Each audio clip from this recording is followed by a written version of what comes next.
అందరికీ శుభోదయం. ఈరోజు ఈ పూజ ఎందుకు చేసుకుంటున్నామంటే ఈరోజు సరస్వతి మాత పుట్టినరోజు.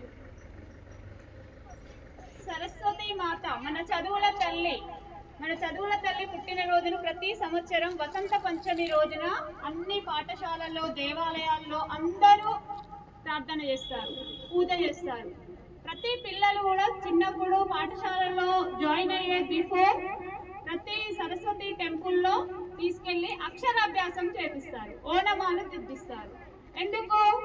పిల్లోడికి, అమ్మాయిలకి, పిల్లలకి అందరికీ కూడా చదువు చక్కగా రావాలి, మంచి బుద్ధి జ్ఞానం ఇవ్వమ్మా అని ప్రార్థిస్తారు.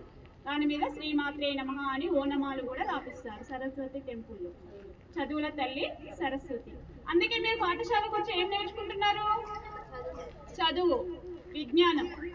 అందుకే పాఠశాలని సరస్వతి నిలయం అని కూడా అంటారు. ఇంట్లో మన అమ్మా నాన్నలు, గురువులు ఫస్ట్, తర్వాత స్కూల్లో టీచర్స్. అందుకే పాఠశాల సరస్వతి నిలయంతో సమానం. కాబట్టి అందరికీ చక్కగా తెలివి, జ్ఞానం, చదువు ఇవ్వాలని ఆ సరస్వతి మాతకి అందరూ కూడా మనస్ఫూర్తిగా ప్రార్థించండి. All of you join your hands.